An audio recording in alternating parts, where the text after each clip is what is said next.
common man of India is the center of RBI's attention in all its actions. Monetary policy is always guided by the greatest good to the greatest number of people.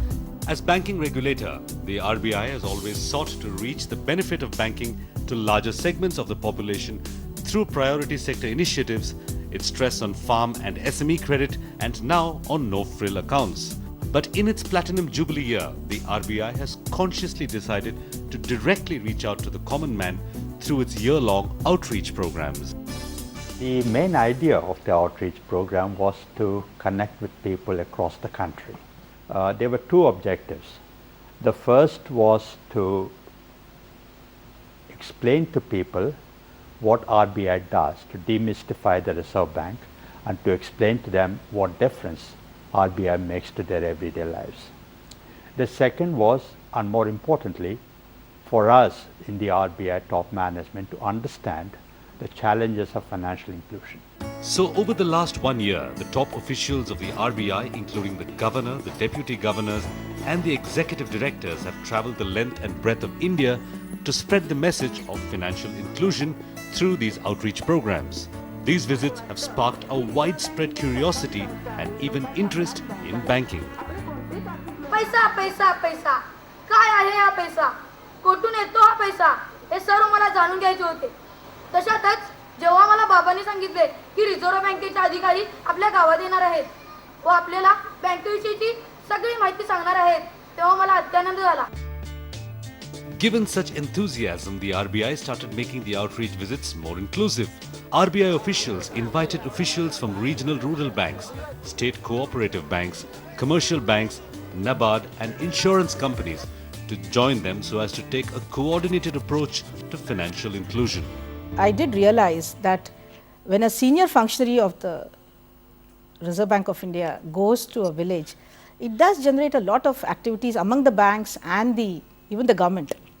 And what that does is that the banks, even at senior levels, like when I went to Jiakhara this time, which is in Devgarh district in Jharkhand, the chairman of the state Allahabad Bank, which is the SSBC bank, also came. The executive director of Bank of India came.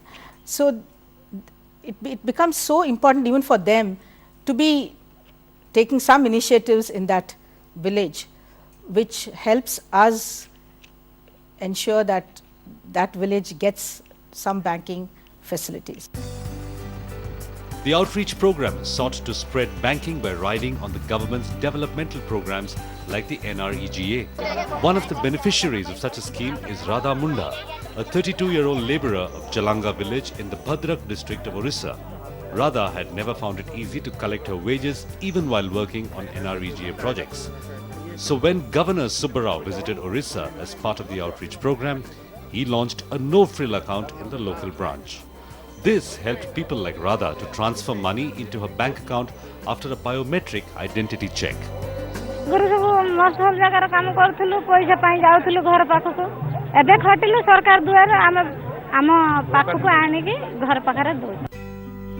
One reason for the slow spread of banking in the past decade was poor infrastructure.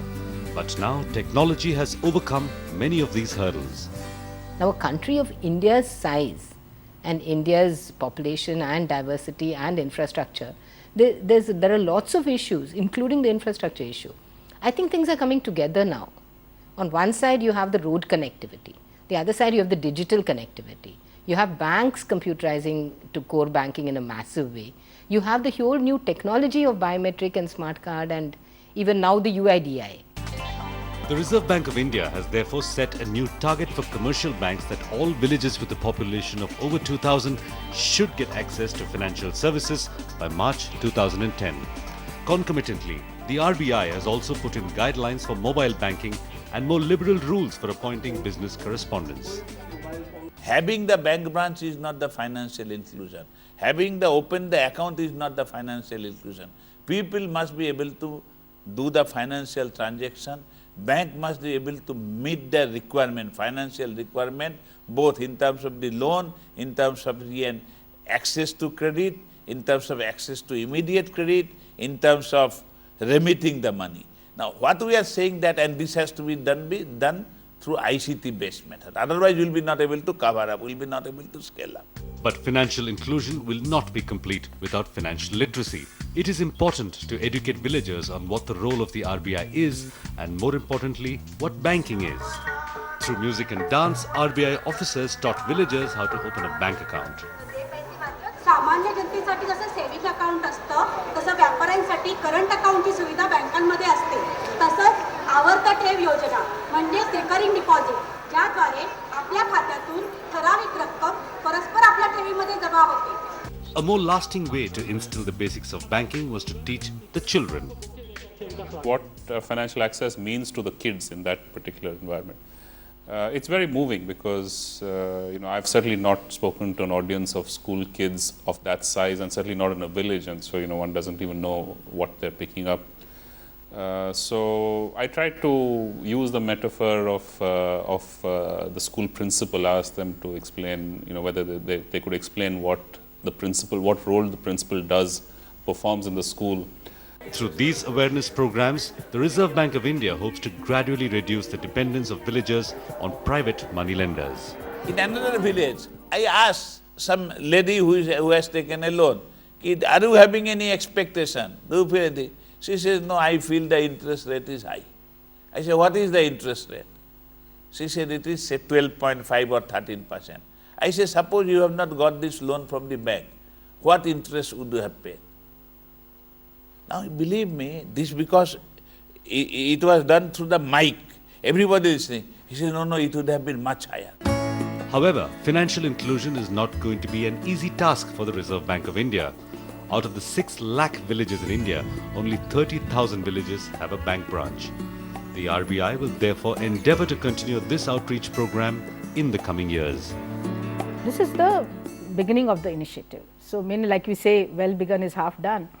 So, this I think gives us a lot of confidence in the scalability of this particular initiative, and we have learned a lot from this outreach. We know that there are certain aspects which we need to give greater attention to. Financial inclusion cannot be the sole responsibility of the RBI. Commercial banks should play a proactive role in reaching out to people. Bank chairmen and senior executives have to do this on a selective basis in at least their state level, where they have state level bankers committee responsibility, or where they have lead banks.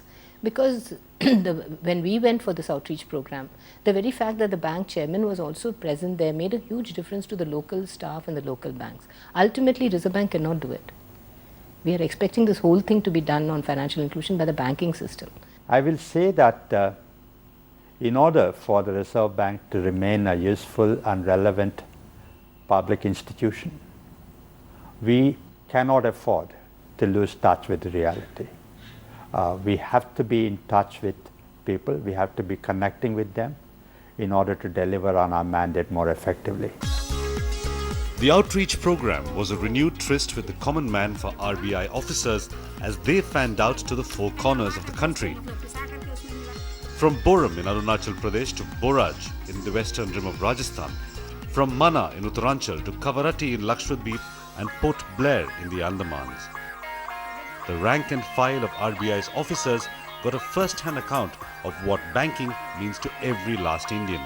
And this is only the beginning. The outreach launched on the occasion of RBI's Platinum Jubilee will clearly become a permanent feature so that the tryst with the common man is refurbished regularly.